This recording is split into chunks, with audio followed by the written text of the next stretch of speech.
Yemetiefo akwaba na yehye kasebo no ase. Yehye kasebo no se na ekwa Asante Mantamu. Na yekokro ayefa ne se ba na yekrom eben mankran so. Ewo Asante Mantamu me ne wo kasa yi. Aposifo hwehwemu. Na womonsa atimi aka enipa baako a wosusuo se abonefo sem bi akoso wonpotam ho no mo wobra wokonfo bi nso wo mukiremu a wakwakotutuo akum nipa mako miensa ewo ba na yekrom. Na amanebo no entiremu akire se abrante bi a wonom esusuo se wo ye wokonfo ne din de Osman Majid womo ehunu se wakofatuo na wokirem se enkofo bi akwa atake no ewo ba bi a wono wokonfo yi etie na no na kire se wo fatuo ti se montreso no oboli bese sporadically ene wo fatuo no wo to hwebenkum no ato afanifa na wo de ahwesoro no ato na wo de afafom no wo de awuram ba de ni pagina no ato awuram awi akire emrantia miensa ana wokonfo yi Osman Majid wakum wonum nyina egu montreso a sawe hu se mwe enya asam ketwa wenam so ema posifo kire se da bi wo montimi ntrase mase bi ebru dwadu mfrani mesikotia na wonje bode betem anu nti wo mategu montreso a wo konfo no edi bone ni wiye no wode ne ho aka adua na pokase a wato nwura mu a wadwane na so aposifo kire se ba bi a wadwane akohye bia no won betwe na pie ama se biga na branso atimi aye na dwuma na abrante baako a edi ayensa kan eye Joshua wono wo mukirem se wo yobi a wo boaye ema asa abonefo sam de course nti mene wo ekasai aposifo atimi ache no na wobra etuo no to yesa no nipa miensa da fom a timkaja no ana wonom ebo aposifo amane ema aposifo tu mirika ekopie mu ewo ho na emu ne miensa wo matimi afa akwa kopiem ewo makire se ne be ya wonom betimanya branya daje aye ehwehwemu na amanebo ekirem se wobra aposifo no ekoye no eniema hoduo bi ana wo monsa timi kaye ebi eye motorbike ana eye 8 spent cartridges eyetuo ana sekai mako enan wo monso ensa atimi aka na no na aposifo ekirem se se kasa de eyade se Majid Osman a wo mususo se wo ye wo konfo a wo to se tuo no a wokum enipa miensa atoem hono no wogusu a wo mo ehwe ne firi se watonwuram na assembly member e wo ba na ekrom electoral area honorable Kingsley Asare wone samtrofo de nkoma kirem se emrantie no a etuo kan wo mo no ye kasa ba kon so awu aka ho a se defto no akwakoye enan enipa na sabre yi wonom awuo na wo manfo ne adehye ne kirem se bisabo na wodni to gem na se wo mu yi a wotiri mu ntenawo enu nti wo mo sira bambofo se wo mo anyine bambom efre se sia no de ehu ankasa ana abo wonom wo ba na ekrom na wo bra assembly member Honorable Kingsley Asare wakasa no emunsem ne. The community is somehow calm, but there's a little bit of fear in the residents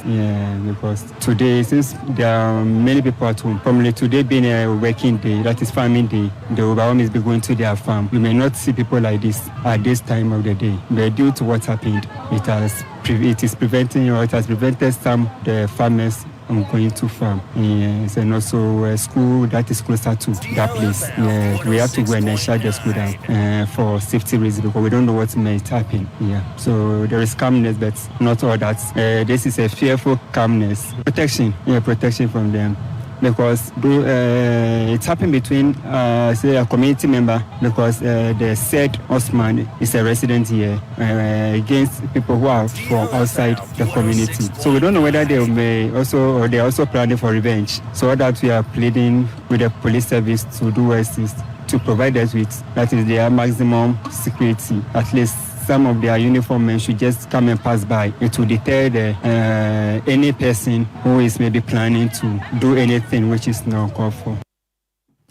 Enti abusuani ayeti yeyi assembly member a wono ba na ekrom electoral area. Honorable Kingsley Asare ana wode sansem atu edwa. Na wo oba ye Facebook no eso a wo betimi do message no so atimi abra yen na Africa sebo no yetimi de ho enkomo na yento akasebo no eso. Ya twa kasebo no so ane ye momfa nwura mu mrahye badwam na dem ko mrahye badwam akase kirem se sesi aye kase o man Ghana fo nyina ebobra na ne nyina ne se Ghana ahokira aka o man Ghana no eso pa na de hye ne kirem ajase ne de o man Ghana ye bre papa firi se ene maboa kɔ soro Ghana fo akwadwadi 43 entimi nkoto meton na wonom so mufiri mafefiem ekoto bi de beye nuane di nso wonom so ntimi ntofiri se ene maboa ya den pa no moden at the press conference share so na ene de kasamafo gina mu de madom kuma no John Abdullah ginapo ono no na he ma se bedwani de man ya pe eye kusogu na waka se de ochim se o man Ghana de share bra pe free se wo hwe ne mabo akosoro titiriw fango na afin so meche LPG ene jamframa ye de ye aduane e we ye jare ahodo yi ena fi so chema desert so ne bo akosoro ene bio so cement nso ena dansifo bra pa ne bo ye den nanso aban obo ne ho maden aboye mfita duku ene we ne ni se sabe tese ne panin boni a wayin frama obedwam na echa hwe mfa no ho ena omu kire mi se aban entu betena se ya da ban ema wo masu atete sa o kire ma Ghana fo osu dodo firi se ene ma bo ya den nanso Ghana ban onwene Ghana adwumayefo ho so bo no ho made watoto Ghana adwumayefo akatua mu de enya de aban odwen ho da o kire mi se sane ma we to kwaso Ghana fo ho be kire papa ba ne senti aban ne manim nya amo no ho moden se obetuma toto ne ma na Ghana fo wono ho atimi atọ wonom o ka se na o sa kire mu se sia ye kese no ototoro sere Ghana fo nyina se de tie bia no aho kire na banda so dudu nti no Ghana fo moden se 2024 abato de ya ne mu so mo to abanda mo kokro mu ti no moden se won bato de ama eye aka na o mampanin dada John Dramani Mahama ono betimi abona Ghana adoso aso ye no ha ahodo Ghana fo na mu no obetimi aso yen emro panin ni kasa no emu kire mu ni. Where from the beginning of this month, 1st of July, electricity tariffs has witnessed some significant level of increment. As if that is not enough, today as we speak, diesel prices have also witnessed a significant level of increment. Petrol prices have also been increased. LPG for cooking has also been increased. Cement prices have also been increased. Meanwhile, wages and salaries have remained constant and stagnating. This is brought about untold hardship, very difficult moments for the ordinary Ghanaian. We on the minority side, taking cognizance of the serious and high cost of living, which is having a toll on various families, deem it appropriate to call on the Akufo-Addo-led government to do something about the exacerbating nature of the cost of living. You may recall that in 2016, with just 14 cedi, you could procure a gallon of fuel. That is to say, in 2016, what you could buy with the same amount for this gallon. Today, in Akufo-Addo and Bawumia's administration, you can only buy this quantity with the same amount of money. Meanwhile, the minimum wage has increased over the period by just about 100%. On the other hand, goods and services, on the average, have risen by about 500%. If you do the minimum wage during President Mohammed's time in 2016, at 8 cedi, you could buy 2 bags of rice and still have change left. Today, with the current minimum wage, you cannot even buy a bag of rice. Any OTA, I am a Shebedjani Ojinamu. Edema ya pekusogu neden edi John Abdulai Jinapo yento awia prem tebreka sebono eso na yemfri eye minority na fe ye ko majority edom kese a wonom ewo Ghana ye mra Shebedwafie wo mo so pani a wodi animu ese leader no eye afutu mra Shebedwani Honorable Alexander Kwamena Afenyo Markins wono so ade atodwa na eye afutu an wode ma Ghana fo nyina ese sebi empanise suma da ne ntwa ba kwotwene ban ho se wo maso kire pani na se pani wanwane a akwada nsunsuro na Alexander Fenyo Markets ne nsem ne nyina no ni kire mu ene se wo se sei eye amanyofo no ase wo mo nko ayefono ane hia wonom Ghana fo de emfa wo mo hokra wo de sansem wo nyina tudwa na wo kirem se ebraso se Ghana empanifo wonom a se bio wo mo nsa aso mo chi adwade na political yi anase amanyosem yi political class no wo mo entie Ghana fo ne kakra firi se Ghana ni tiem na se ekom de no na se wotiem na se woya obi a wotie no a de Ghana ni betima ye no eye bebre kwa na wakasa na wotirem se nanse hwe de si ye ewo Kenya ema Kenya maburu ti se Montreal so ma amanofo ti gu nwura mu ema kire se emra Shebedwafo nyina Ghana ye no a wo se de esisi ewo Kenya no Ghana de sense abetimi esi wa ha eno nti wo sere Ghana fo mpanimfo titiriu ene amanofo se monya bia eye monwene Ghana fo no enso ho kakra firi se aboa kwakuo wo de disro sa be di fo mu a wo twe pa na pampem wo se watranse ahunu se ase esu a Ghana fo ensun abrabo mu ayeden se yeti wani ento obi anim yentime ntoduane emprenu krampu ni dakro nanso empanifo yi sika na mahodo ne dan mu ma eno ana yewura Alexander Fenyo Markets ekirem se ebraso se Ghana fo empanifo no kosum yeso omodwene na omuhunu se Ghana mabunu no ebre pa na se yentie wo muso a de esi wo Kenya no Ghana isakura. The consequences may be dire for our stability. Throughout history, frustrations and disillusionment among the masses, including the youth, have led to significant social and political unrest. The recent Gen Z activism in Kenya serves as a striking warning. To prevent such scenarios in Ghana, it is imperative that the political class collaboratively take proactive and comprehensive measures to address the underlying causes of public discontent. Our preoccupation with political maneuvering should not blind us to the reality of public expectation. Let us all recommit to a national agenda that not only leverages the potential of our youth, but also unlocks the massive development potential often associated with the demographic dividend. Enia yeti yeyi eye majority leader Honorable Alexander Kwamena Afenyo Markins ana watchere se die esie e wasiri wasekensu obo no apetu preja nchen ya wosua de free mu pa nti de asie e wo Kenya no Ghana fo mpanimfo nwene na wo mu nsua bibi mfremfre se emebu na e wo Kenya na wo ma emrase badwafo ne politicians ni to ngure mu no saa meburu na bi wo Ghana hanti wo ma yensua de emfremfrem na wo hwa awehosem wesi ye e wo Kenya no a mena wo kasai ayade se empanimfo de abetu da eye Kenya National Commission on Human Rights wonom e the report aba e kire mu se enipa mako 39 ana de asie ewo Kenya no wo mo awuo eno nti wobra ensanie no ekoso ewo Ghana ye mra hye badwafie no ana NDC mra hye badwani a wono nso ewo odododuoduo onabo eye Edwin ni Lante Vanderpoy wono nso editu Ghana wotirem se saa bre no a na Kenyafo eye protest no na wo mra hye badwafie ho enti de okoso re nyane wo huin eno nti de osuaye ere de oteye no Ghana fo mpanimfo nso I have had a very wonderful experience in Nairobi with colleagues from this house. Mr. Speaker, it is not something to be happy about. It's not something to cheer. Sometimes people will do the wrong thing for the right reason. Because when we push people to a level and they reach their zero tolerance level, they definitely will react. Mr. Speaker, let's not be deceived. Everybody wants peace. Everybody will want to go by the right procedure to address issues. But when people have a feeling and a sense of judgment that they are not being given a fair and level playing field, they definitely will react. It's a human reaction and there's nothing you can do about it. Mr. Speaker, we were in Kenya 2 weeks prior to 25th of June. The youth and the Gen Zs have demonstrated. Mr. Speaker, what broke their hearts was the fact that Tuesday, in spite of all their protestations, the National Chamber and the Senate sat and passed the finance bill. That is what we call impunity. That is when we, the political class, decide not to listen to the feelings and the cries of the people. And they never thought they would endanger the lives of their people. But do you know what they said? They said they don't care about the executive. They care about us, their representatives, who have disappointed them. Because they voted for us to hold the executive in check. So if the executive has brought to us a finance bill that is going to scorch them further, that is going to strangulate them further, and we, their representatives, we fail to defend them, then they are turning their anger from the executive to us.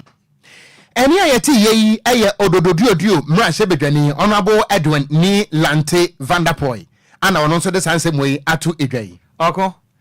o hwe nsem a mpanifo aboroboro so na nyamia nim ne kure ni mani age ho paawo o hwe de esi Kenya na wono mu kire mu se nyama bo aye den ene nsem ahodo o moka amanyofo ne titiri ne mahye ne ntie no ho abufuo na kofa asa o ye ne nyina de baaye enti Ghana fo nso amanyofo no ntu o mo hofo we de nse ye o mankasa nsem Ghana ko ka beboa na Ghana bebu be na be sorry akoya de se bebie ye duru na akoya de se kanka bi amama ni sukura obi ante dabi Ghana ha enti minsi. Do you know why? Dabi o de woye NPP ni bebu no wo ye dan ya de ekoso we oyo okay ana de woye NDC ni bebu no so twen se ye ba ye nso ye be tam be sono so aye bi what must say enti kroma no obi anya position ya ni slogan ene se me kirewo Okay. Enti opa yenye opinion pool. Na ya identify NDC followers and NPP followers. Ubenya NPP bebu na obeka kire say there is nothing wrong in the ekoso no. Obeka? Yes. Obeka. Ana de oye NDC ni bebu no so beka kire say yenso your time do ebe den. Enti ye no ye retaliative.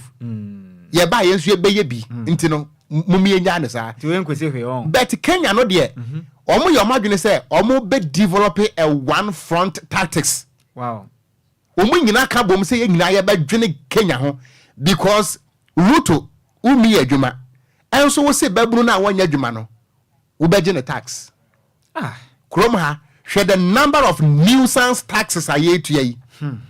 Di oye MPP ni si eye. Send this ni net so a. Di oye NDC ni beka say den. Eye. So krom ha de divide and rule tactics and elite krom. E bia yakoye ndim no nsachira bebam. Obwa. To aso. Yen to akase ebodo so. Nemo fangura mo and Minister of State at the Finance Ministry no Abra Osaya Sare wakasa akwa pio ma sebedwom e kire mo ene sika botene 339 million Ghana cedis ma mo de atabiri se sika yi e kwa kwasha National Cathedral project ne mo kire mo se sika we no aso abapa ma me kasa na o kire mo se ministry net na se hunu se National Cathedral no o ma ne de ne senti ehu behia se Ghana nso ye sika akra ye wo no ebetumi apɔ no kakra be ketekete mampɔde bi edeba kwa National Cathedral project mi na je mi agaza me boss Okogyeabour Ocran watumi akwasom nyame wo hodom tie hu hia pan ma me ne kyerɛ mu sɛ ɔde nsɛm onyina rekɔto dwa ɛwɔ parliament and brother na wo kyerɛ mu sɛ sisi amekese no finance ministry no sika ɛkɔ ayɛ no aso aba efiri sɛ wo hwɛ nhwema hodo ɔmayɛ ne auditors ahodom kɔ pie mu no kyerɛ mu sɛ ɛnɛ wadan wo ma hyɛ asɛm wo kyerɛ mu sɛ ɛwɔ kyɛsɛ ne foundation level pen ɛwɔ de nanso sika akɔhyɛ mu no wɔne mu kyerɛ mu amfa so aba so ne senti Ghana fo ahodo a ɔmo ka ka so ne project we ni sika akɔhyɛ mu na hye kwan no kyerɛ mu sɛ dabi munya abotre Ghana fo mun hyɛ abot efiri sɛ sika na akɔhyɛ mu no ɛmfa so aba so pan ɔkasa na wɔkyerɛ mu sɛ ne ɛyɛ the hot ɛyɛ Ghana fo no mbɔ ne kɔyɛ audit no kɔhwɛ mu nyinaa bɛyɛ sɛ bosom maako akɔdu nwɔtwe 18 months na mo kɔhwɛ mu a mo kyerɛ mu sɛ dabi every 2021 2020 2023 ɛna visi abekese mbɔ mu guso ahwehwɛ mu no eguso ɛkɔ so mo kyerɛ mu sɛ dwumade ndi aso ɛne ne senti Ghana fo nyina ntam tuku ne sɛ de tie ben project no aba sɛ de tie ben nanda kwakufu ado na ban obetumi awie ma Ghana fo ye ne atumi agye pa. For money audits done on the project in 2021 by Casey Doyumo. Also, a statutory audit of the National Cathedral of Ghana account by Deloitte Ghana was started in July 2023 and is ongoing. The auditors had concluded the audit of the 18 months account ended 31st December 2020. Meanwhile, preparations are in place for the auditors to complete the remaining accounts for the periods ended 31st December 2021, 2022, and 2023. I remember that from the onset, the Ministry of Finance mentioned that our contribution to the National Cathedral will be the land and some seed money, and this was in the budget, previous year's budget. I can't state exactly which year, but clearly it was in the budget that we were going to give some seed fund and the land as our contribution to that. So, Mr. Speaker, that is what I can say to that. But clearly, we have records to show how much we have paid.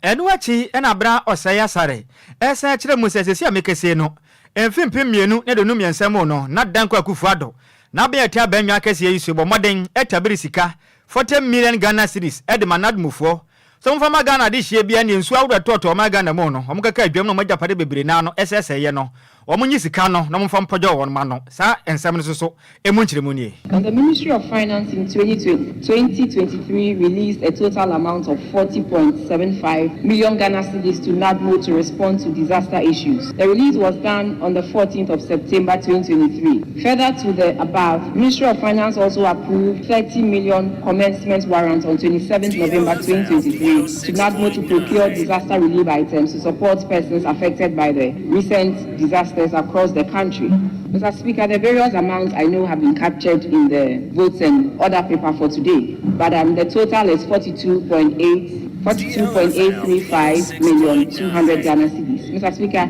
it is our candid view that the respective ministries, departments, and agencies, that's the MMDAs, also propose policy measures that will support persons whose livelihoods have been affected by the recent flood. These measures will also address future preventive actions that will mitigate any future occurrence. Any awoti ye Minister of State at the Finance Ministry no abra osei asare. Yento akasebo no so na yenko ensamfufuro mu a yebo ade awuramu e wo Ghana ye mena se badwafie ho no mu a na ene no yebo ho no mu a mena to say home free sa twene no mpane sisa anyere a entimi mpaida yebo amana pai se wa enra ana Supreme Court ekwa asetena na die ntia Supreme Court etena se ne nyina no ene se Ghana fo ade hye mienu ba ko yensam troni ne din ade Richard the last guy ana ba ko nso researcher ne din ade Dr. Amanda Odoi one more tinti munkrata a wo ma file for interlocutory injunction say eye anti-gay bill no a emrahye badwafo apase bosume kakra atwa munye no eni kwan se court ema wo mo kwan na wo mo de sa amra no ekoto mampani ekufo ado anim e Jubilee House ho na ye sign ye efri say ye wo provisions ni bi e wo emra no a wo mo de kwa no eye anti-gay bill no emu a etietia Ghana fo ni bi fa ahodie so nti wo mo ntia se ne entia se kina ema sa amra no me pa cho ye nyintem na Ghana fo nyina nso anim se emra no se de eye article 106 of the 1992 constitution no eka no se emra hye badwafo kwa asetena na so wo moje emra bitomu a eye mampani a wote so asade se wo besane se ne article 106 no eka no na so se yakasa yi emra ba ko ehwan dendende sa konfam ko ho ni nwin obi ehunu se wo san emanam so no na sante bedi atuo kura mbotoro nkrata de te eye parliament won se wo ma wono mo won wan won 2 ene won 3 says wo mo nim na so wo mo de sa amra no esoma clerk so on family Jubilee House on yensan ya ye de bechichiri brodo na asanie no guso a ekoso na enura ana Supreme Court tenase na asanie no yentwenkwa yentwemra se bimpanesi akotwe akwane akotwe abanso de ne nua ene fofora betomu na de betomu ene se entiasie bi entimi ankoso yiye enu nti nyame ya adomu abusumi ne dato so edu enso 17th July ana Supreme Court wo kire se wo bebu asa asem no se emra no ye begia tum na se bi wo ba no ba ebe wade ana be ma ne be ma ebe wade no ye begia tum ana se anyi ntum de se bio ye woni tena na wobra asani ne koso no anwumre no ana emra se badwafo no so no mo te wada dante na mo so tie ne koso na achiamehine e wo Ghana emra se badwafie eye right honorable Urban Kingsford so mana bagben wono nso ede na no atum achirim se anamo no a enu Supreme Court tu ye no wodwene ho a wantiase na Ghana nso ye nim se yewura Urban Kingsford so mana bagben wono wo ye mranim ni mapante de ekoso emrase badwafie ene de ekoso ewo Supreme Court no wotiase pa wo kirem se wodwene ho a wantiase se adenti ana emra no a ye nya ho adwumanwie ye no Supreme Court etime etena so wo kirem se ye wo eye division of labor sadan so and ye wo check and balances na mom anamo no a enu a Supreme Court tu ye no wodwene ho a wantiase firi se emra president emfa ne nsanhyase enu a wakan brofo wo se a law that has no presidential assent na chese emra no mampani emfa ne nsanhyase enu ntitumi ba kurampo na Supreme Court wo se wo betena sa asem no so se wodi wo tirem se yakasa yi se parliament no ejanto mu na so mutumi ne nsan ye a Supreme Court entimi ntwimfa wo mo so ne entwimfa wo mo so tina honorable Urban Kingsford so mana bagben wakasa ne musemnie. Please let it be known that when it comes to law making, until all the processes in this house are exhausted, there is no business for anybody, including the courts, to consider, because the Constitution and the enabling legislation takes care of all these challenges. Until if it is a law, it is assented to by the president, judiciary has no jurisdiction to try to pry into it. This is notice. We have to take this seriously, or else our legislative authority is being taken away from us by other agencies and arms of government. That should be resisted by this house, or else your being here is of no consequence. The law is very clear on this, and so until a bill is assented to by the president, nobody has any business to take that process that is being considered by the house to the court. And I don't want to preempt the judgment of the Supreme Court in this matter, but I'm giving notice because on daily basis I'm being served with rates as a party on matters that are being considered by the house. That's why I'm compelled to say this. Ebusia papa wakasa yi emre bi atwam na woye emrahye bedwani ewo nadoli kalio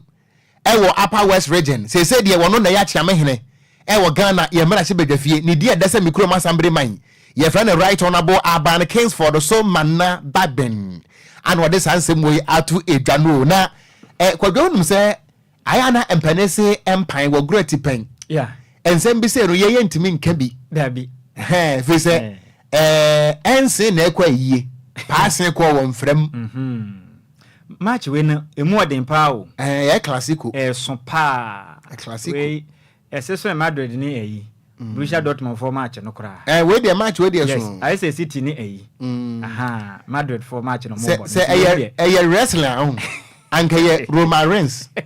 any dinambros wow ano odin okay nye bukom bankum die ni bia ho hwe dey behind no form bukom hwan we enye bukom akpele class 7 o'clock any banku we I tipa was into emra ho asem na wo ka emra ne ya ka nti ye twen de esro fon so de beba wakasa yentu aso Kwadwo yentu akase ebo no so ne ye momfa ngura mo e wo fifi matenum na Electricity Company of Ghana omo na ma Ghana nyinam kane nyina ye omo de ye hye wo no nsa na onom kura bata e wo kasoa e ye South District nim akase echirim se esi amekese no omo bomodia ne e ye kasoa police command no ai se ne police service nyina ka bom kama e bo adwumaden afi sentrefo de omachi e ta asa ehunu se Ghana mem ha nipa dodo na ne je se ne illegal connections yi e ye adwuma pa kwatikwan ahodo a enipa binim fa so etwa nyam kane de ko omu fie omo je se omu jusu nkane ananso omo ntua ho ka e madwumakro ntim nya ho fa so bia na mutim se dapi omo ntena se enye hwe han na mu tirima nipa makoma edu na omo saka wonom e wo kasoa je se ne gomwa eye East District ni manu gomwa budumbura mpotem wonom omo tirima se ne kura no pa wo yisi adwumakro na so ye de omo di ho akotene pan na omo tirima se matena sa nhwema hu ne se ne je se ne ma hodo e koso 11,000 illegal connections e na e koso e wo mekire eye South District ni manu wo kasoa ka ho bi nyanya no ka ho budumburam ka ho fete kakraba ana afizu gomwa fete ena gomwa kweti eye English amanfrom nyina keka ho mutirem se dabi saa na motuo bone na ekoso mutumi tena se enye hwedin ma saa ewudie we no enkoso emfentia isi jadwumaku no na nipa aba maden ejina mu ene dia kase bodi nkomo eye district manager edema kasoa South District no eye Dr. Engineer Adamu Yusuf ene wotirem se odi ya opefri se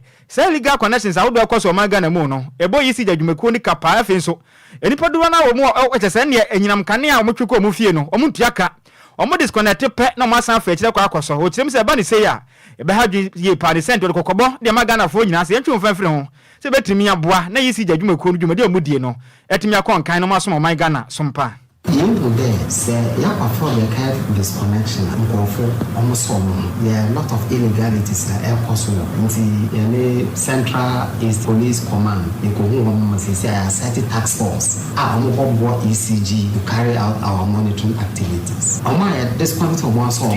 police, the monitoring team, the task force will go around and arrest them. In the course of the monitoring, they chose a wide illegal connection. Also, the better. It's a wabo fake meter. Also, the better. And the one who from illegal loan transfer said, "Open face a particular area, almost face you call offer. No one papa for wayside nutrition. More loading fee one phase to another. And no saying transformers. And also come on, every monitor. And the also load transfer, the better. Oh, fake meter, the better. Oh, self reconnection, the better. One illegal connection. So these are the four thematic areas that tax force will we are going to cover the whole of Kaswa South District.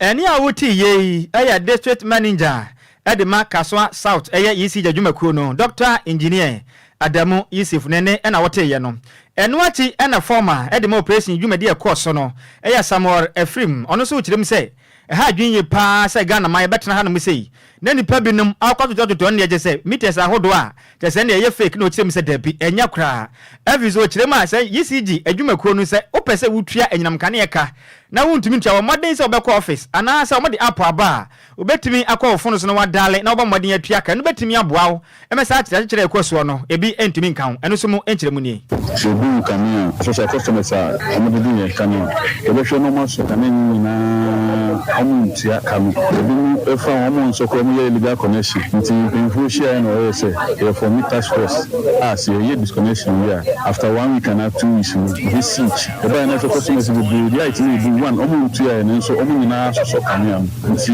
with the assistance of police between enya bimu a we process your market court say na be ya next time say you do kaniam na won hye wo ho enso no obeba yi si na kabia wo de no wa tuya man say na be you so you betumi serve customers ni and you person catch customers ni na say you ho mom omu ni ho a yesu yi ho nti so omu de car omu tuya omu ka no wo tell you omu mbra your office since your office on wo ho mom ti say so app wo ho a you tuya this no so your our app so betumi afa so ayede wo tuya opinion na eni a wo ti ye ono na ye former head operations ahodo a ekwa so waka so South District ni medima yisi jadwumaku no Mr Samuel Efrim nene na wo ti ye no yento akase bo no so awia wapram to breka se bo ane ye kenkan ye de free enkran pomponi mantamo dutan kese a yase wo nwunu pa ane etikese awia adwe DLFM 106.9 na ye boy moto mun ye te South Africa tachi ye nam Ghana fa na ba bia mantama akomako edunsi akase bo no aje akonya agbawura fie mu a Ghana fo afili papa atre sa anya sam ketua na messages no etemu se ba be hini ntosi abomu e wo Facebook no eso na piaga anu wase hey kasebo no mo de sano man na mo ampa Okogyeabour wase news no e fantastic pa ana Pedro wa Madina Cruz anu wase I am watching the best news ever wase e loud and clear e wo Indianapolis Kumasi Tano so Kesben Junction yeda ase papa wase filling station bi e wo ho won mo bie mu pa yeda wo mo ase e wo Kumasi Tano so na Queen Arthur anu wase good afternoon Gangster Katia wotenkura mo fase and we say I am watching you live Eddie Free North Kaneshi was see DLFM kasebon mode ne moment cancer of penny I wa hwe ase say ebra esem no wo be sorry Kwadwo Jameson amen praise hallelujah mo na a positive change Eddie Free Madina and we say in fact Ghana ye di ampa o Ghana ye den amemwe anwe ne sepa sese bi o apra awoda wiem na so Ghana fo be kire wo madwen eye 2024 yimu na Ghana timi ayeye yada say just say different so ana ono so se kasebo no edemu wakaso pa na woda ya sepan so yeso yada say ana odoi edifritema free senior high no ho asem ana woka yo yada say papa ana Queen atabiem ya man nya ba ko me wofase boy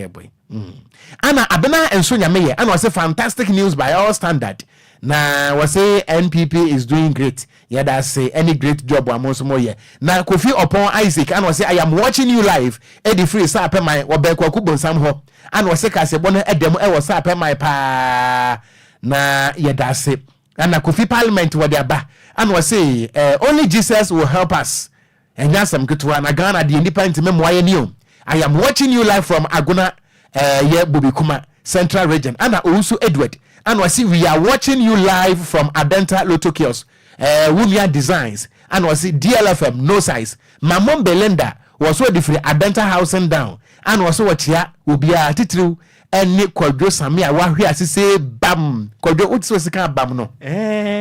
Nhyiraba obeka meten nkache o ye say sa na o twa sa anyuma no si bone sa sa wotie nti no se ba se nya sa oba be yina no o ntimi challenge wo so ahwe say bam mamumbe nangasa no te se huriye no moja mpane tirimu da we ni pa bonfo na Kwame Peter adwonko Kwame Peter mti bia chu Penidin we dey what yat me say penidin pa na wabo no ayi memu anso mikro mu gidi kokko o se gidi kokko fo no om na tato say dey no Kwame Peter Kofi Job Kwadwo Paul Kwame Matthew Kofi Rubin om na to say dey no enje me kobi me say dey na me depend okay na ayi Kwame Peter so wo hwe life Eddie Free Benghazi e wo Libya na ya tia Libya fo Hans in Diodu and was good afternoon Okogyeabour and Wofase Kwadwo Sammy was the news is loud and clear inside Dansuman Atomic Hotel and also me akwaba na Queen Arthur and was wofane translation and one no wo de opesa ya watch ana mamombe ababiem was wofa just ombe yimeto ombe you secret epi omunim se pania kasam ne ya dia tum sa na dai obeyimeto se we secret wenda dadade o ntro na asafomane nyina so ya we se de omo kan ye no kure so asafomane kura dia tum Say ye makodi abrochire mfi aduo no. Aba. Ye maba mu a. Azanya me aya mama. Achesa azanya me aya mama. Wa mama ni wa ajo. Mese. Kwadwo me ento akase bo no so. Ko wanim. Ye ko emfimfie mantam biem. Na afarefo a wonom ewo bakano eno no eye brono bako a ewo Cape Coast South. Ama afenso no ema wonom etonam eye fish bie ewo bakano. Womo ekirem se enyema bi koso ewo bakano honom a wonom ebesere mampani ekufo do ba bia wo bia no fo aso FM wonom. Sadanso ana Minister for Fisheries and Aquaculture. Me ame wo fa ase Mavis Hawa Kumsen ba bia wo bia nso onsa bode na ebayi. Ama afenso no oman hini a wo ogwai na nanom atrankonya. Eye osabere makosi ata na wamanfo ni kirem se wuduro bakano a Kwadwo se bakano no eye ase subura lake ene friend bakano sanity mo na wamo kire se wuduro eye bakano hono mu no a Kwadwo baabi a fishermen no ekopo no a omode kodoɔ ne kanu ne besisie no asase bitwa ensuo no ene eye baabi ni party ne ntem na wo mo kire se baabi a ensuo ne da no eduru mre bi a ensuo ne yiri krampo a etime bakrom enti asase na ewo ho no ana ebo wo ho bai kakra wo mo kire se wo mo da so de ya enipa bi afa kwati kwan akoton sa asase no de ama private developer se won fensi dan na wo mo kire se amasesi a na wo mo dwumadi a wo mo die se fishermen ene kire se fishmongers no ayede papa firi se wuduru Cape Coast ene ne importer mo atitiriw ene Cape Coast South ho no a adwuma bia ni hono mo enu nti no ensuo so adwuma no mo ye na adanti ana asase kakra ya da hoyi na empanifo a ego Cape Coast atimi aton de ama private developer se won fensi da no mo kirem se adanti na empanifo eya awudi sam a etesa wo mo ne ensamfrofo di nkomo no wo mo kirem se wono mo eto na mo bia se nkombe hu nipa kura woton sa asase no de ma private developer no ana afa kura nso nipa kura woton ye no nanka won fan krata asem emra ne ehunu se enipa so mesi anaso benten ana aton asase no wo mo kirem se wo mabono a empanifo ntie wonom titiriw NHS Cape Coast South MCE ana afenso no eye Cape Coast Kupon nankasa wo pani a wote so se adenti ana asase we da bakano no mutimeton ema ne yie eno nti demonstration a wo ye no oba ye Facebook no eso a video no eda so eye DLFM 106.9 wo mo de adesrede ana eto ye mame Hawa Kumsen ana osabere makosi ata ene mampani ekufo ado animu se de ekoso e wo bakano no etan pa no nti wo mo Okogyeabour no de wotia ne ye nchede wo biada sasase a eda bakano ano hono no yetima koton e de ma private developer wono mo ente ase nti wo mo ebisa mpanifo se emu nchiremu ene sen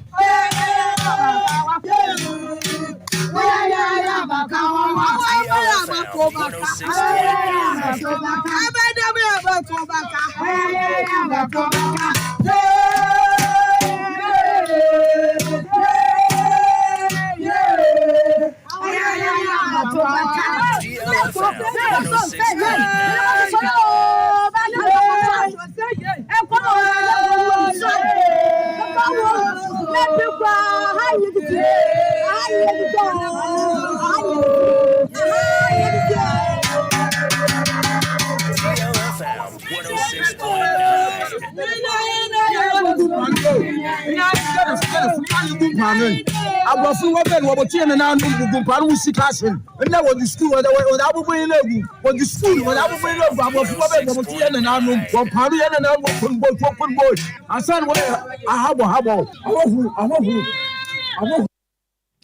enti ebusuya eni ayeti yeyi eye Ghana fo adehye a wonom ewo bakano ewo Cape Coast South Kupon no mfemfem mantem no mo kire se asase no ampanifo aton no wonte ase enti ampanifo mra mu pa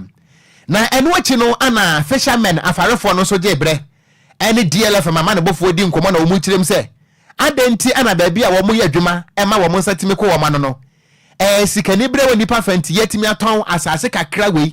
edi ama private developer nti wo mo so ba dan ana wo mo nsa atima ko ma no ewo baka no ho one mo ya wo fumaku like class wo bi sile wa class e me wis class wo mo timpa wo for mo timpa but the school in wa man ya afofia wo chian but the school wa man ya afofia wo chian wo mo ya uta ya follow e bia ya lawyer abusu ya lawyers awofu what the school da bo ho yan awofu what the school da bo ho yan ha come them awofu what the school what the ho yan awofu what the school what da bo ho yan na ufi wana na ufi wana na ufi from some tele have the bakran ha ya do ayo ku school ya so nkanta ya di ba am ko production ya go aso ama ayun fa nda mi no butu wa ho na me aba ga geiza butu the medman ya enda bo ya mo fam bi no mo best na di bi ya masters bakran ya medma ekopu ne nti school na abatu e di da do abatu mo ai mo enda wo be uta dum ka ka wa ko e dinki za ba di ya be juma how did you work in Cape Coast how did you work in Cape Coast enti yenuanom ana ekasai wonom kirebe se ba bia wodidie no se wobi e de tumi efa na so fonfa e ya pa na busu ba ye Facebook no so a we no areho se ba bia wonom eye adwuma mo nsa akoma no kakra na Cape Coast mpanifo atimi atena se ne aton e de ama kire se private developer eye ne se yakwadwo sa developer kro no ba hwehwe no a wo hu ne da oh dabi enso ne nipa sha kire se obi na aton enti we no ye ma me ha wakumsen se afarefo no kwa adwuma ana ministry no so yedan enya bibi meboa sanity se wo mo anu aduane na ye tu agui ye be bia Ghana ye pesi esi dan be bia Ghana fo pesi mpenfo pesi ye tom ye disi dan se be bia ade emu oya ne se okon ohun se bia na mo wo no ukọ Cape Coast side ho no mo na ne titiri be bia mo ye sa afale adwuma na ma adwuma no e adwuma titire wo krum ho no yi aban adwuma afiri na aban adwuma ne bi se ye sen why Cape Coast aban ba adwuma ne ye sen we ya kire for free ho do mo a ene mo ye say bankers ni ade kitwa bi Cape Coast kitwa bi do okon ha adwen ndi se ko ba se no ne boa mo mutum de hwe mofra ne ade na se obi fa kwati kan aton ne sa ade a omomoden na omo ntena se na omo nwunu nkwa chiri kakra se de oye MC wo Cape Coast no yeah so o pa MP adi o o pa MP adi otie de omo kan no o pa MP adi nti wo gusu tie na ba ne sai kura Kwadwo unim baka no ye minim ho minim you see eye ensu eda ho no mo a fishermen ye ho no mo ba ebe ye omo dwuma asase kakra no a agaide nsuo no yes ya ton ho kakra no minim ade ompese omo de ye ho kakra na no minim ade ompese omo de ebe ye an kampanifo nti na supam no munya emai ene wono ma omo didi ho kakra no no mo so hunto wono sente sanso de a na mo pam omo afiri ho na mo pa ba bia mo de omo be kwa e bia sanfa so na omunya na ho no e bia ombenya ne sa na ombenya ma na bro sa se anya ne sa na yampa ba bia ma omo se ya pam omo sa kekede a e dia ho kire beba da bio enti Kwadwo yi okon yenka sa edan si enye but enti sa eho kakra no nko an ya anton na se ye ma ne guide ni pa ne nsuo no ana ye den se no na ye kan na se wo mpene nso de a e se wo mo alternative ha na ye kọ e beboa mo asene bebia na mo wenti mu kwa ha se enti sa de na se ehu nya se wo mbe pam wo no na Kwadwo wonim se wo mo tietia mu wiye no ana DLFM central for bopun assembly member awo no wo fa ahuzi electoral area e wo baka no ho ne di e de honorable Benjamin Abanyaku Anoche ye busan so na bodi na wonim e fa sa asem we ho wono so ntire mu nie ma akwadwe de ya ma minima wuzi jima o oye laguini nanu anu na sisi anu wada ha dama developer de developer ha na juma obezi ni wa hanen se o developer ya ma minima wada ha da wona anu lo ba we bi hu anu ezizi atu ache nti anu na ya ma minima wada botu manyim ya no de ye fampanyimfo na ye ba na ye hwe na yitwa na mo na baba fada ya ba hebe papa ye de wona egu na asumdwe aba amonsa etum akohwa anu se ontin da maza anu ya ma minimi wakati ntilefia ekwamba ze hwan na mujumezi ya no wuzizi hwe homba na aze won ko school ma wenya dam jina bi weze jinjina abi enu ya ni mbe funu wa abako mbe funu ko insinuma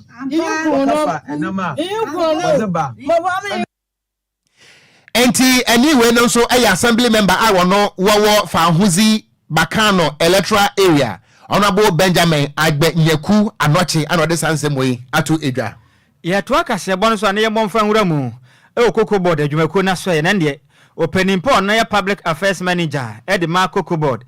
fifi boafo wakase chirem se amekese no empenifo gusu ye nhye pa betumi abebo ne de no eba be yense achiba e de amakuafo a wonem siku ebedu babi no mahodwo wonem ayemre enti o behia se jom koma homgimu a o meska akra jom betumi de apodwo wonem ano na fifi boafo wakase chirem se omo hwe ne mu se nipa maako 796,000 omo ye kokko akuafo no bombode no matumi di scheme no ama omo sa cabinet mi abone ne eja wonem koma homgimu a matumi nya sky tumi de apodwo no ano na okasa na o chirem se dwumade no mo hwe ne mu se ombedi kan ahyase a o tese mensiri maako miensa pe ahwade se de beko afa na o chirem be hyase e wani wadi biasa eno no ewo eye esesani asante mantanum afisi takwa no ewo eye esesani atoye mantanum ena afisi wo se kropo ne so atoye mantanum no chirem se hihwe nyina ba beboa magana akuafo a ekoba se ne omo yi adwuma ne de wabi na mo bra na mo kwa homje wo ho kire wonom na timi abo mo timi nya sika na o chirem se hihwe na mo ye ne kokubod betimi de 1% e de aka omo sika omo nya no na afi nso kokko akuafo no betimi aboa e ma omo so omo koton kokko na jese beti wonom 5% na timi aboa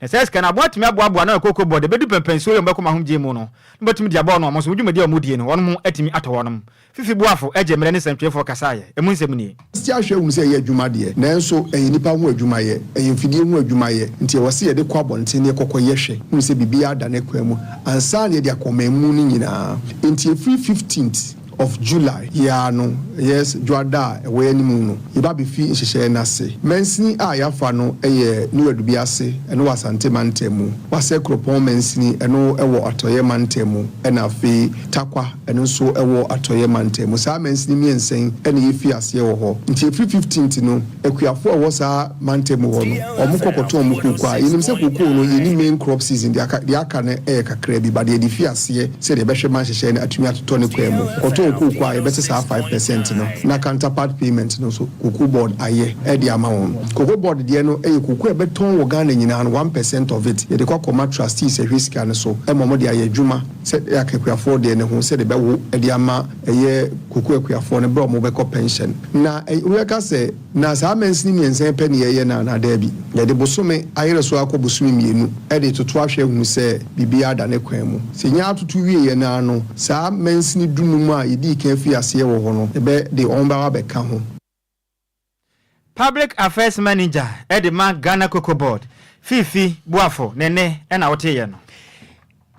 yento akase bo no eso na mamenkan message we e wa ha Kwadwo na nausu e wo US ano se wotie kase bo no ehwe ye life pa e wo US mountain so ye chia no na ene e ye Independence Day e wo US na kire se ne e wo US abakosem mo no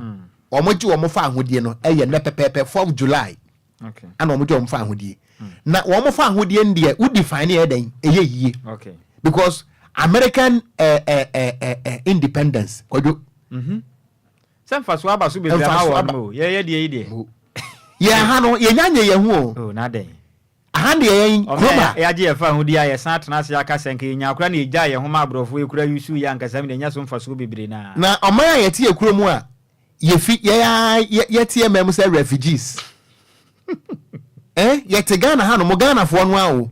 say refugee kura obetna Ghana ha no we enjoy enti and we are even more than refugees enti nyame nchira mo amo America Kwadwo nyame nchira America fo mpani fo wonu mo independence na ntiase ye wo mu na ye de hwenim omonyo yes refugees ayo okonse apakan nya tena se ai waba na onfa nkra we mfa magie femfeni for ma me se Ghana AFCON no yakoma 22 times nti de na esie na World Cup no so anya hwekora yakoba ye miensa ekọ nan so ni sports stadium sana sa group ma hodo o man Ghana mu nyina no okoba akopɛ na FIFA agi atum na se CAF gitum de akran ye ni bi wa Ghana ha de na gitum no eno ne ye ukopie mu me de ma for de na TNA for de na water fan sa braba enti o meka bibi nkyere ye me ntiase na ball ne se ehwan so o ma ye nyae boy Ghana no ye ni stadium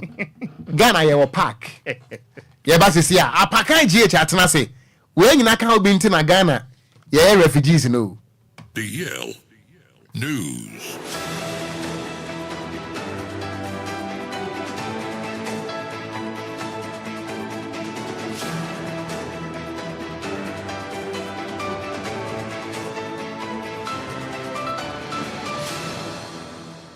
Ebusia mayen sama wa ha ema wa kwa bamfambra DL 106.9 FM kasafidie so ene yawada area from tobre kasebo somre redu se yesin kunyana wa gudie mu no ensama etwa gunabusia ye de ebabesomo Ghana de wa ena nkrofon kroso de latest any exclusives no na yababa no a ebusia ye de ba me amede ensam na ba no edi ameje so no eya Yesu ano de share Apakan GH the blessed kinebusia mention ensam na say emfama de mention say emfam fi Ghana Rantia, Asia Kain Ewa Manone, na Ghanaian striker, your friend Great John Che, na last season Osina Kain, Edema Cremon Foot, our French, Legano Menoka say, Omoko relegation to Wabuna Ketem, Aqua signed 3 years contract, Ediama Belgium Cider, you're from Standard Liège, a one and no, Great John Che, Edina Nichi and Wakosia Kain, Ediama, Yedonsam, Edimao, Samsona Ghanaian striker, your friend Abdul Aziz Yakubu last season na obo our Portuguese league no edema Rio Ave Menoka se ono so edina ni akire Japan first division side your friend Shimizu S Posa eho ena brantia your friend Abdul Aziz Yakubu ekwakosina kan Okai Matthew Amuana former Blaster striker oni asamaja no nyina no esia kan ma Blasters ne ba wa wo no wanya mfieri dunum your friend Matthew Junior Amwa was signed the first professional contract at the Ama Air Dutch side your from Feyenoord 3 years contract and Matthew Amwa bana your friend Matthew Junior Amwa akwakwa sign yere wonkomo at the atuenim Black Queens of Ghana and Japan man national team no omo friendly game bi omo de babwani on the 13th day of July 2024 ewo Japan when oka say my one nyina touchdown ewo campa endra omo first training and my one makumako edununum 25 players and our camp andra almost started training yere on komo area 2025 AFCON ebeko so e Morocco na qualify draw no and nebeba so e man yefene South Africa ma hinkro a yefene Johannesburg nyamen Chad Black Stars of Ghana ye PM our Botswana ye ni DR Congo Tunisia Algeria Cameroon Mali South Africa Nigeria Cote d'Ivoire Egypt Senegal any Morocco any ye PM our Botswana and they draw na ebeba so e de wonsam e de atwenim Kevin Osesibe a defender e de ma heart of Kono or Saint Crawford Kikaso last game omo de bobo kwa your friend Bechewi United ekoboy no omo bo match of inconvenience omo fixi game no or see obia ignore sa rumors no ekoso mountain na omo bo competitive game against bobo kwa your friend Bechewi United na otwane samso no eno see or the chow packers here edebema ha supporters nyina say last season mo mo dan edi no na ewo fam enyama nkoye mo fanche ombe yo mo nyama na next season no omo ama sedie ashe supporters no aflumuma na otwane samso no eno si coach has your friend Abubakar Watara no or your right man for the job entimu amokeka si yenja ne kwan no munya abotre coach no your right man for the job Kevin or say SB nensam no no odi atudwa na Asante Kotoko akache no report eba and so many great Olympics midfielder your friend Emmanuel Entry no o ma agree there bibia atutoma abrante ekwakosan ere amatima your friend Asante Kotoko enya no nkwa ura Legon City sakachia omonso o ringa bi your friend Steven Apia Asare ononso Asante Kotoko enene agree bibia ononso bekwakosan na waye new player ere amabobo kwa your friend Asante Kotoko Okai Elvis Cheba for former midfielder ere mabobo kwa friend Liberty Professionals no ononso ni Kumasi Asante Kotoko training omo nka bibia enemo Kotoko access no sene more eso enidia former Liberty Professionals player Elvis Cheba for ebe sign ere amatima ye friend Kotoko wonsam no Nations FC officially no omo so assamete bid so omo pe bofo kwata no omo goalkeeper ye friend Emmanuel Kobi say ombeda trem emfama oma wonsam no wo amanone no officially Manchester United omo coach ye friend Eric Ten Hag no while extending a contract no until June 2026 a 2 years contract extension and I was sign area mabobo kwa your friend man you otna na watu adwuma ne so a enwon sam no Man City akachi omo Brazilian goalkeeper midfielder your friend Edison Moraes report ayeba and it's a Saudi Arabia club so ma tu egu ne so te say nkan a omo pa ni titru ene anase Cristiano Ronaldo team no omo ne didi nkomo se omo pese omo fa brante no na Man City nso aye omo adwen sa brante ne se obekọ omo nsini kwan esan se wabesom sompa yero nsam edema Nicolo Zaniolo Italian midfielder na osina kan edema Galatasaray Turkey last season obebo loan edema Aston Villa me no ka say bobo kwa fe na Atalanta omo Italy no omo ne Galatasaray agree omo fa Nicolo Zaniolo na wabesia kan dia mo ebe loan with an option to buy yero nsam edema on ya sore so no Pedri a player edema Spain man osia kan edema Barcelona osi Nico Williams obo edema Athletic Bilbao no ebe fantastic say Barcelona ekwakofa no omunya na incredible signing osi Abrante no quality player wa kire ni obetuma ye enti Barcelona enya na ebe bo we ene nsema Pedri edi atudwa ye gina so na gudie mu nsema na wie ye de beso ye de asi edi ameje so no yesu ano de hye Apakan GH the Blessed King over to you Okogyeabour. It's official. DLFM 106.9. Yara say Apakan enti ebusuye wo ye den yaba no kwa na ye bekro firi se oba na se wan kwa wogi wani so en sama de boa no ebra mu nyina se kase bono aha na ye di besie Kofi Taylor de ko Facebook no eso na won so a wogi ebreti yen ehwe yen kire wadwen wan kire so ane nyina so ye mo so ye da mo ase papa na AJ Creation ewo Dom Plateau Kofi Odua House wose wo mobi mpa Kwadwo wo fasefo no mienu nyame nhyira wo Paulina ne je omutie wo ene ewuni mi se madam fo ba ko okay Oko school UPSC okay ne din ade oyo ba na be ma na mo ne din no kura wi anse ehwe ma musa ne din ade na nama adepa that's right wotie ye pa wa brikuma na friends adepa na nama adepa wo hunda na dai so ye madam fo ntime hune da na ohwe no wasadepa no sene sa kra Kwadwo wo suban keke aponso wo nyina te adai asofo mpenifo ni nyina ya wo masanse sa na na ma de pa obi an ho dwe wo ye good pa wo ye good friend enti nchi akese ye nkoma no se wotie DLFM 106 da wo ase Kwadwo Pentecost ni awachi adepa enti akenkanfo mienu edi amejeso ye gangster katia meeting kura Okogyeabour Ocran mere Osofo pani a mahwe asese tem Nhyiraba Kwadwo Sammy B DL News.